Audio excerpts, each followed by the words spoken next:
Good morning, everyone. In next question number 16, we are going to start. In this process, January 5th, purchase goods for cash 10,000 and spent 200 for their carriage. Means आप लोगों ने क्या किया, goods purchase किया और उस पे आप लोगों ने एडिशनल एक्सपेंसेस की. यही पॉइंट आप लोगों को देखना है कि यदि अपन लोग एडिशनल पॉइंट के अकॉर्डिंग क्वेश्चन करते हैं तो मेजर क्वेश्चन कौन कौन से होते हैं और कौन कौन से अपन लोग इसके अंदर क्वेश्चन को कर सकते हैं. तो देखिएगा, फॉर्मेट बनाते हैं. पहले तो date, particulars, ledger folio, debit and credit. Format बनाया अपन लोगों ने.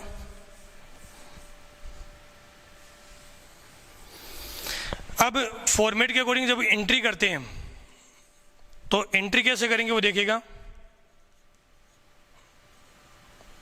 Date, particulars, ledger folio, debit and credit. ठीक है, देखिएगा. Purchase goods for cash 10,000 and spent ₹200 for their carriage. Means carriage paid at the time of purchase of goods. Means जो आप लोग गुड्स परचेज करते हो, अब कंसेप्ट क्या है कि कोई भी चीज़ अपन परचेज करते हैं उस टाइम पर जो एडिशनल एक्सपेंसेस होता है उनका क्या करना है, ये पॉइंट अपना है जिसको अपन लोग यहाँ पर एक्सप्लेन करने जा रहे हैं, उसको समझ रहे हैं. जैसे मान लीजिए कि अपन लोगों ने ये एंट्री कर दी, गुड्स परचेज किया, तो अपन एंट्री करते परचेज अकाउंट या टू कैश अकाउंट. अब गुड्स मान लो 2,000 रुपीज़ या 20,000 का है. जब गुड्स जहाँ से परचेज किया वहाँ से अपने तक आएगा, उस टाइम के बीच में जो ड्यूरेशन के बीच में कुछ और एक्सपेंसेस होंगे, उन एक्सपेंसेस का क्या करेंगे, जैसे उस एक्सपेंसेस का नाम दे दिया कैरिज. तो वो क्या गुड्स में ऐड होगी या नहीं होगी, इसके बारे में डिस्कशन कर रहे हैं. तो नंबर 1, यदि गुड्स परचेज करते हैं और गुड्स का जो अलग से एक्सपेंसेस होता है उसका सेपरेट अकाउंट ओपन होता है और उसको अपन सेपरेट अकाउंट में ही शो करते हैं. ऐसे क्वेश्चन के अंदर आप लोग सबसे पहले डेट लिखोगे, Jan 5 purchase account DR. Purchase में किसको मेंशन करोगे, परचेज में मेंशन करोगे जिस गुड्स को आपने परचेज किया है उसी गुड्स की वैल्यू. तो परचेज अकाउंट DR. परचेज की वैल्यू कितनी है, 10,000. तो यहां पर 10,000 की वैल्यू को ही शो करना है. कितनी वैल्यू को शो करोगे, 10,000 जो गुड्स की वैल्यू उसको शो करना है. उसके बाद में जो एडिशनल एक्सपेंसेस हो रहा है उस एक्सपेंसेस का नाम क्या है, कैरिज. मीन्स यू पे कैरिज फॉर गुड्स. तो उसी को आप लोग कैरिज में शो करोगे. Carriage account DR. कैरिज की वैल्यू कितनी है, 200. Purchase account DR 10,000, carriage account DR 200. अब पेमेंट किस में किया, कैश में किया है दोनों का. कैरिज का भी पेमेंट किया है और गुड्स का भी पेमेंट किया है, तो दोनों को यहां शो करोगे to cash account. To cash account. Goods purchase and carriage paid. Goods purchase किया और आप लोगों ने क्या किया है, कैरिज का पेमेंट किया है. तो जिसकी वैल्यू कितनी है, 10,200. क्या एंट्री करोगे, 10,200 से इसकी आपको एंट्री करनी है. नेक्स्ट करें 10th of January, purchase machinery for case 50,000 and spend 500 for its carriage. अब देखो डिफरेंस क्या है. यहाँ आप लोगों ने जो परचेज किया था वो क्या किया था, गुड्स परचेज किया था. यहाँ जो परचेज कर रहे हो वो क्या कर रहे हो, मशीनरी परचेज कर रहे हो. तो परचेज मशीनरी. और आप लोगों ने क्या किया, पेमेंट वहां पर भी कैश में किया, यहाँ पर भी किया. यहाँ पर भी आप लोगों ने क्या किया कि कैरिज का एक्सपेंसेस किया और वहां पर भी कैरिज का ही एक्सपेंसेस किया था. लेकिन डिफरेंस क्या है, जब मशीनरी या अदर कोई एसेट्स अपन परचेज करते हैं तो उसका एडिशनल एक्सपेंसेस उसी में ऐड होगा, न कि अपन उसका सेपरेट अकाउंट ओपन करेंगे. ये कैरिज जो शो करेगी वो किसको शो करेगी, सिर्फ गुड्स के परचेज करने की टाइम पर जो आपने एडिशनल एक्सपेंसेस किया है उसको शो करेगी, बाकी किसी को कैरिज शो नहीं करेगी. आप लोगों को यदि शो करना है तो ये जो एडिशनल एक्सपेंसेस बनते हैं 500, वो क्या होगा, मशीन परचेज करोगे तो मशीन में ऐड होगा. आपने अदर कोई एसेट्स परचेज किए हैं तो उसके अंदर इसके ये जो वैल्यू है उसको अपन ऐड करते हुए चलेंगे और ये वैल्यू ऐड होगी. Jan 10 क्या किया, मशीनरी परचेज की है. अब एंट्री क्या होगी, एंट्री होगी machinery account DR. Machinery account DR, और पेमेंट किससे किया? केस से। अब देखो मैंने कैरीज शो नहीं की है, to cash account, machinery purchase and carriage paid, machinery purchase and carriage paid on machinery, machinery purchase की और उस पर आप लोगों ने क्या कर दिया? कैरीज का पेमेंट कर दिया। तो मशीनरी की जो वैल्यू वो कितनी है? 50,000, और कैरीज की जो वैल्यू वो कितनी है? 500। अब अपन ये मानेंगे कि टोटल मशीन की वैल्यू कितनी होगी? 50,500, मतलब मशीन की वैल्यू के अंदर ही इसको ऐड करेंगे, तो यहाँ वैल्यू होगी 50,500। इससे आप लोग इसको शो करोगे, नए कि आप लोग सेपरेट एंट्री करोगे। यदि आप लोगों ने यहाँ ही एंट्री कर दी machinery account DR 50,000, carriage account DR 500, to cash account तो 50,500 से, फिर ये आपकी एंट्री गलत होगी, फिर इसको अपन राइट एंट्री नहीं मान सकते।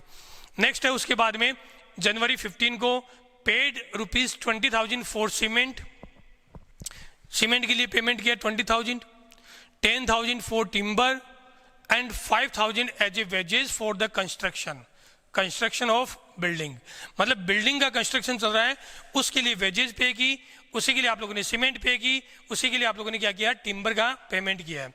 अब यदि अपन बात करते हैं ईंट खरीदी, बजरी खरीदी, पत्थर खरीदे और उन लेबर को पे किया, ओवरऑल इफेक्ट कहाँ जा रहा है? ओवरऑल इफेक्ट जा रहा है बिल्डिंग पे, मतलब आप लोग जो बिल्डिंग बना रहे हो उसी के लिए तो आप लोगों ने ये सारी चीज परचेज की है। तो इसका मतलब अपन ये मानेंगे कि जो ये टोटल एक्सपेंसेस है वो किसका है? बिल्डिंग का एक्सपेंसेस है, और उन सबको अपन लोग कहाँ शो करेंगे? बिल्डिंग में। ध्यान रखिएगा, मैंने पहले ही बताया था, यदि रॉ मटेरियल परचेज करते हो ट्रेडिंग के लिए, उस गुड्स का होता है उसको सेपरेट शो करना है, बाकी सबको उसी की कॉस्ट के अंदर ऐड करते हुए चलोगे। इसका मतलब आप लोगों की जो जनवरी 15 को एंट्री होगी वो एंट्री होगी building account DR, building account DR, to payment किया है, पेमेंट कहीं पर भी चेक नहीं मेंशन है, इसका मतलब कैश में पेमेंट हुआ, टू केस अकाउंट। और ये जो वेजेस पे हुई है, ये वेजेस बिल्डिंग कंस्ट्रक्शन के लिए है, अपने बिजनेस की वेजेस नहीं है। यदि बिजनेस की वेजेस होती तो अपन लोग यहाँ पर शो करते wages account DR, to cash account, क्योंकि जो गुड्स बना रहे मैन्युफैक्चरिंग का वर्क होता वहां पर जो वेजेस शो करते उसको अपन लोग इसके अंदर इंक्लूड करते, यहाँ नहीं है। तो अपनी एंट्री की building account DR, to cash account entry कर देते हैं। नरेशन में शो कर देना paid for cement, timber and wages for construction, ये इसका नरेशन होगा। तो paid for cement, timber and wages for construction of building, the total value of payment is 20 + 10 30 + 5 35,000। मतलब इसके अंदर जो आपकी एंट्री होगी वो किस नाम से होगी? बिल्डिंग। आप लोग सीमेंट बजरी का बिजनेस नहीं कर रहे हो कि उनके नाम से आप एंट्री करोगे, आप लोगों की ओवरऑल कंबाइंड एक ही एंट्री होगी। वो सारा का सारा इफेक्ट कहाँ जाएगा? वो सारा का सारा इफेक्ट आप लोगों का बिल्डिंग पे जाएगा, इसलिए आपको उसके बिल्डिंग के नाम से ही उसको एंट्री को शो करना है। तो ये इस तरीके से आपकी ये एंट्री बनेगी। फिर करते हैं purchase an old machinery for 20,000, पुरानी मशीन खरीदी, कितने रुपए की खरीदी? 20,000 की, एंड स्पेंड 2,500 ऑन रिपेयर। अब देखिएगा कि यदि अपन लोग कोई मशीन परचेज करते हैं और मशीन जब अपन लोग परचेज कर रहे हैं उस टाइम पर उसकी कोई कॉस्ट आती है, पुरानी मशीन परचेज करो या नई मशीन परचेज करो, आप लोगों ने कोई मशीन परचेज की, उस मशीन को परचेज करते उसका इंस्टॉलेशन चार्ज लगाया। मान लीजिए आप कोई मशीन खरीद के लेकर आ रहे हो, आप लोगों ने मशीन को यहाँ लगा रहे, रूम बनवाया, उसके लिए है, उसका इंस्टॉलेशन चार्ज जो भी लगता है, 20 लाख की मशीन है, 1 लाख रुपए इंस्टॉलेशन चार्ज लगा, तो 21 लाख। फिर उसको एक्सपर्ट को बुलाया ताकि वो उसको एक्सप्लेन कर सके कि कैसे वर्क प्रोसेस करेगी, वो भी उसी के अंदर आएगी। मतलब जो जो उस मशीन को रेडी टू यूज बनाने की कॉस्ट आती है वो सारी की सारी कॉस्ट अपन उसी मशीन के अंदर ऐड करते हुए चलते हैं जब फर्स्ट टाइम अपन उसको परचेज करते हैं।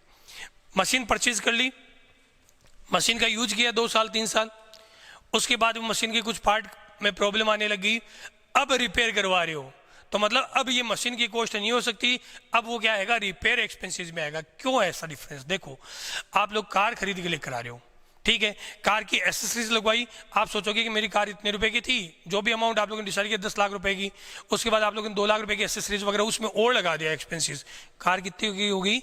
12 लाख की। अब उसके रेगुलर एक्सपेंसेस है, रेगुलर रिपेयर आएगा, रेगुलर आप लोगों को सर्विस करवानी होगी, तो वो तो बिजनेस, उसके एक्सपेंसेस कैसे ऐड कर सकते हो? पेट्रोल के एक्सपेंसेस है, कार चलेगी तो पेट्रोल लगेगा। तो ऐसे मैं बात करता हूँ, मान लो मेरी बाइक है वो 1 लाख किलोमीटर चल चुकी है, 1 लाख किलोमीटर के हिसाब से यदि मैं बात करता हूँ तो उसका मान लीजिए कि 30,000 या 40,000 का पेट्रोल भी खर्च हो चुका है उसके अंदर।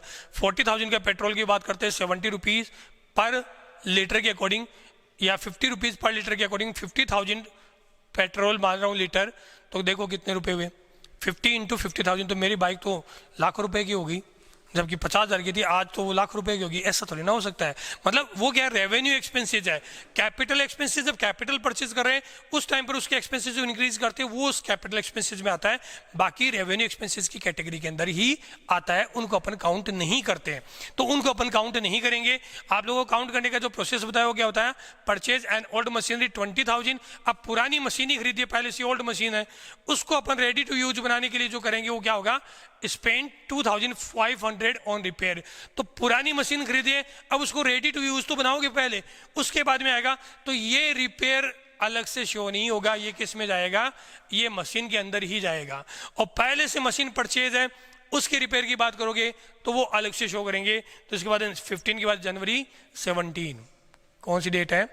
जनवरी 17 ऑफ जनवरी को मशीन रिपेयर करवाई है 2,500 और पुरानी मशीन खरीदी है 20,000। तो दोनों का टोटल मिला के आएगा। आप एंट्री करोगे machinery account D R, machinery account D R. Payment bank से किया है, कैश कुछ नहीं दिया हुआ, तो अपन ही मानेंगे कैश से पेमेंट किया है, to cash account. Machinery account DR to cash account 22,500। 22,500। जनवरी 17 को क्या करोगे? मशीनरी अकाउंट या टू कैश अकाउंट 22,500 से एंट्री होगी।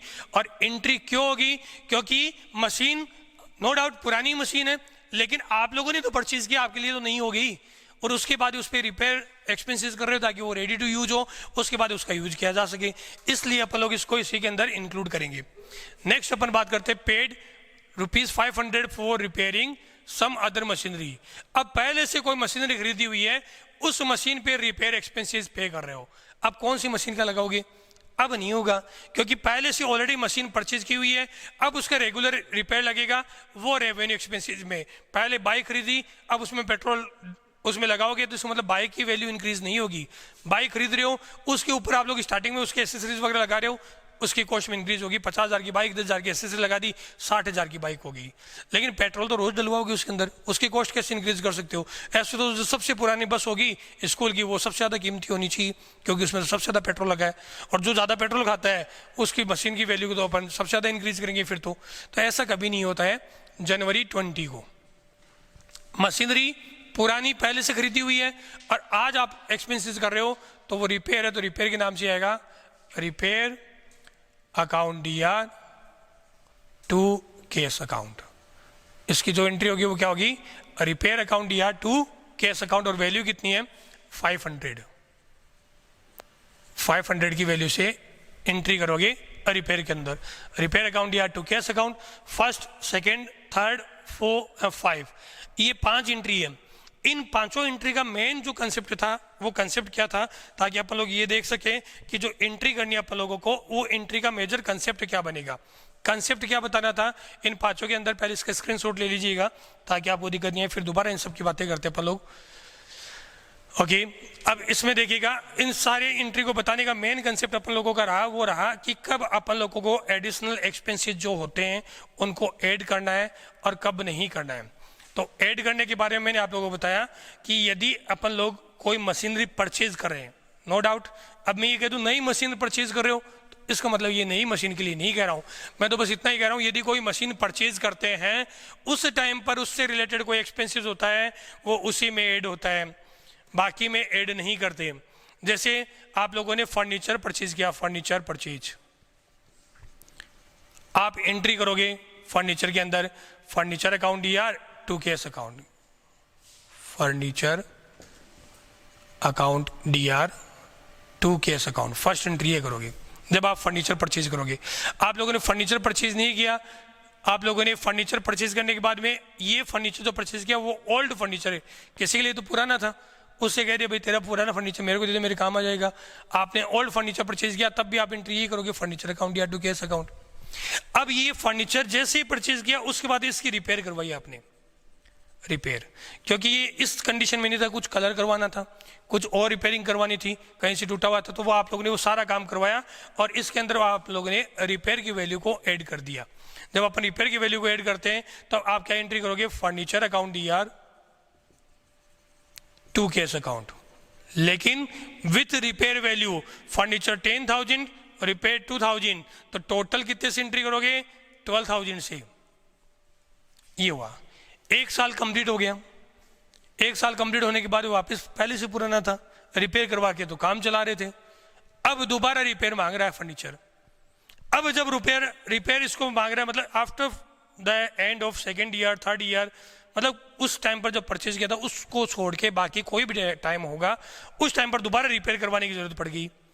अब रिपेयर करवा रहे हैं, अब खरीद कर तो नहीं लेकर आए हैं फर्नीचर को। अब इस दिन बात करें 2 साल के बाद, तो उसके लिए तो अपन बात करें पहले से खरीदा हुआ है, तो इस दिन यदि अपन दोबारा रिपेयर करवा रहे हैं तब इसको क्या कहेंगे, फिर रिपेयर ही कहेंगे, repair account DR to cash account. फिर फर्नीचर के नाम से ऐड मत कर देना, ये एंट्री होगी।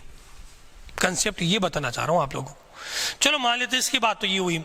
यदि अपन बात करें बिल्डिंग वाला, ये बिल्डिंग वाला पॉइंट देखिएगा, यदि बिल्डिंग वाले पॉइंट की बात करते हैं तो बिल्डिंग के अंदर यदि अपन एंट्री मेंटेन करने लग जाएंगे, सीमेंट आई, मैं कह दूंगा cement account DR to cash account, timber purchase किया timber account DR to cash account, wages payment किया तो wages account DR to cash, wages तो बिजनेस की है, ये तो सीमेंट वाला अलग ही है, ये सब मिलकर बनेगी, फिर तो अलग अलग अकाउंट बनेगी। बिल्डिंग अकाउंट कहाँ है, 5 लाख की सीमेंट लग गई, 10 लाख की टिम्बर लग गई, 15 लाख की वेजेस लगी, सबको मिला के टोटल 20 लाख। बिल्डिंग कहाँ है, आप सेल करोगे तो टिम्बर सीमेंट वेजेस इन सबको अलग अलग थोड़ी ना सेल करोगे, आप बिल्डिंग को सेल करोगे। मतलब ये सारा एक्सपेंसेस कहाँ जा रहा है, ये सारा एक्सपेंसेस जा रहा है बिल्डिंग के अंदर, तो ये बिल्डिंग का अलग से अकाउंट बनेगा। बिल्डिंग में सीमेंट ऐड करोगे, टिम्बर ऐड करोगे, वेजेस, मतलब बिल्डिंग से रिलेटेड जो भी एक्सपेंसेस हो रहा है वो सब बिल्डिंग में जाएगा। इससे रिलेटेड एक पॉइंट और बता रहा हूं, मान लीजिए कि अपनी जो बिजनेस है, अपना जो बिजनेस है उसमें लेबर काम कर रहे हैं, ये अपना बिजनेस है, ये बिजनेस, इस बिजनेस में डे टू डे वर्क के लिए अपन ने मान लो मशीन में प्रोडक्शन करते हैं, उसके लिए लेबर रख रखे हैं, उन लेबर को अपन वेजेस देते हैं, उसको अपन वेजेस के नाम से एंट्री करते हैं। आप एंट्री करते हो वेजेस अकाउंट डीआर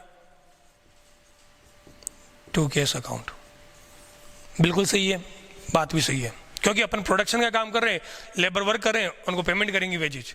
आज मान लीजिएगा प्रोडक्शन का काम नहीं हो रहा किसी भी रीजन से, आज प्रोडक्शन का काम नहीं हो रहा, अपन ने क्या कर दिया, अपन ये प्रोडक्शन वाले वर्कर्स को कह दिया कि अपनी बिल्डिंग तो बनी रही है, वहां लेबर की जरूरत है, आप एक काम करो, आज यहां छोड़ दो, आज वहां काम कर दो।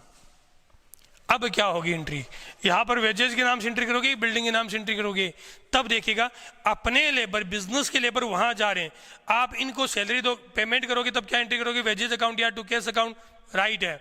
लेकिन उस दिन की, जिस दिन उसने वहां बिल्डिंग में काम किया है, वो कॉस्ट कहां जाएगी, वो बिल्डिंग में जाएगी, क्योंकि बिल्डिंग में वो नहीं करता, दूसरा बंदा था, बिल्डिंग की वैल्यू तो इंक्रीज होनी चाहिए ना, बिल्डिंग बन रही है अभी, तो इसका मतलब ये वैल्यू कहां जाएगी, ये बिल्डिंग में जाएगी। तो यदि अपने बिजनेस के पर्सन, बिल्डिंग अकाउंट डीआर, यदि बिजनेस के पर्सन क्या करते हैं, बिल्डिंग में वर्क कर रहे हैं, अब बिजनेस के लेबर बिल्डिंग में वर्क करेंगे, तो आप क्या करोगे, ये वेजेज जो यहाँ पे कर रहे हैं उसको वापस क्रेडिट करोगे और यहाँ दिखाओगे to wages account, wages account.